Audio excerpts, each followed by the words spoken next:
guys, we're at Blade Show West. I'm here with Michael from Tactile. We're going to talk about Tactile Turn and Tactile Knife Co. Michael, what'd y'all bring to the show?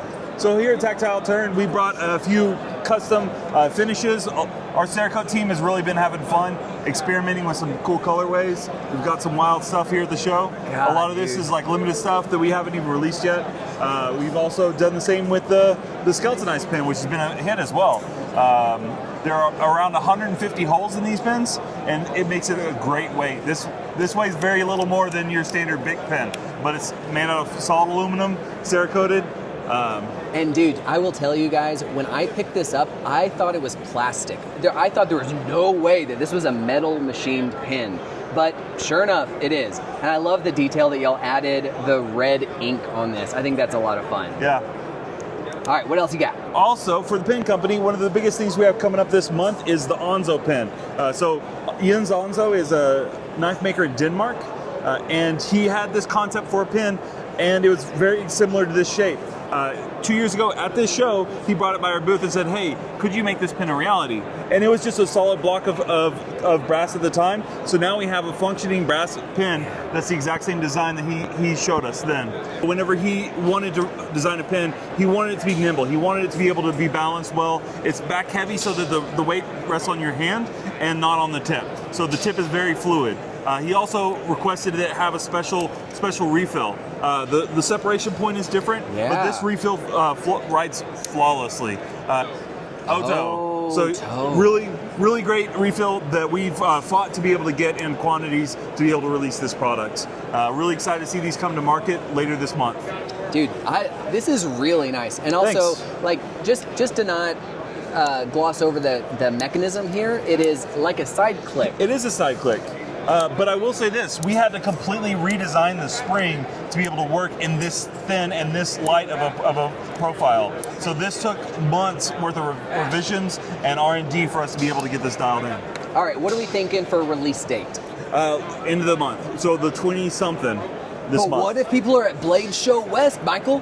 Then they gotta look at it and they can touch it, but they can't take it home.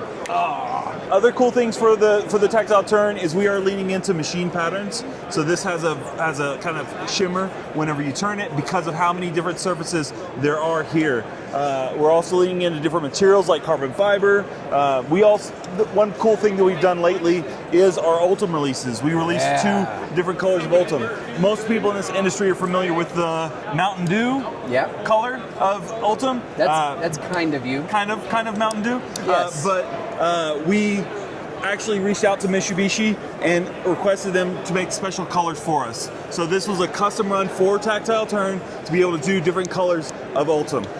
Well, I don't know if we're ever going to be able to get another run of them, I will tell you, that is super light, too. These pins are so light. And now, guys, my EDC has been the rock wall. I have a skeletonized rock wall. I have a regular rock wall. And I just want to say, the V2 of the rock wall has been so cool. The fact that this was the first knife that Tactile Knife Company came to market with, and we're able to go back and make that knife even bigger, even better action. How have people been receiving this? So the Tactile Knife Co. Rockwall was, like you said, what we started with 5 years ago, and it had revisions. Originally, it had a wire clip, and then it had a different style, and then it had standoffs, and it didn't, and it had 50 different revisions before it came to market in March of 2021.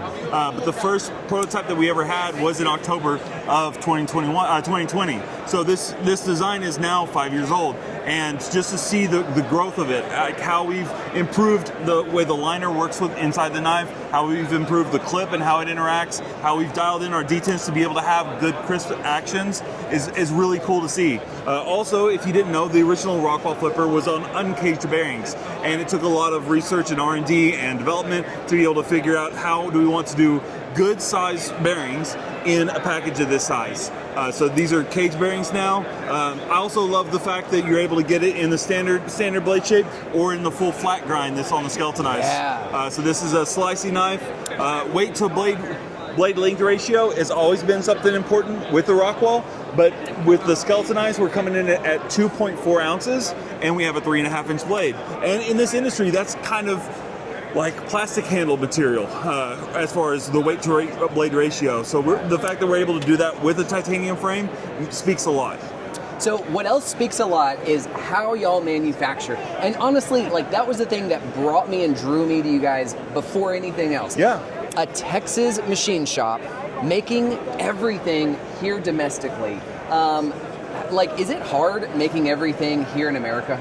Oh, it is so frustrating. The reason why I have so much gray hair is because we want to make our own knives and do it in-house, because we want to be involved in that process. Like how many revisions we had in the Rockwall, how many revisions we had in the Bear, all the difficulties that we had in the process of developing them, making them ourselves, figuring out what parts have problems. There's this thing called concentricity, where you have like a hole drilled on one side of material, and then on the opposite side, if it's out of whack, then the entire part doesn't work.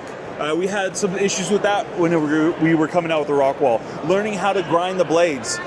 If you don't know, like, knife making as an industry, there are a couple hubs. And the hubs are kind of like Boise, Idaho, in the Chris Ring family, kind of that world. And then you have Portland, which has Benchmade, has Leatherman, and has a lot of CRKT, and a lot of large-scale manufacturers are based in Portland area. Yeah. But there's nothing in Texas. So whenever we reached out to try and get people to help us to be able to start this, we didn't have anybody. So we had Matt, who came from the oil field and is one of our founders.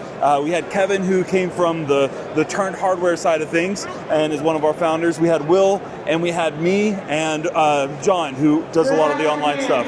So we had to come together to be able to work and make this.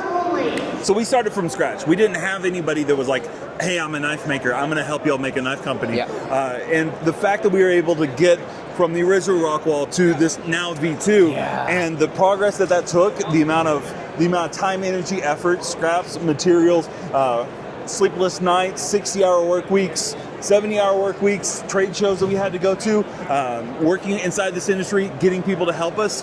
That is what has helped us grow this company. And I can also say, like, seeing your brand grow as well. Like Lone Star Knives started as, I think your website had T-shirts and some other stuff on it, and you were like, "Hey, can I sell some of your knives?" And like you've grown it now into what you have in front of you, and I've been honored to be a part of that and to be able to see that growth. Well, I appreciate that. Well, guys. Yeah. All right, Michael. Thank you so much, man. I appreciate it.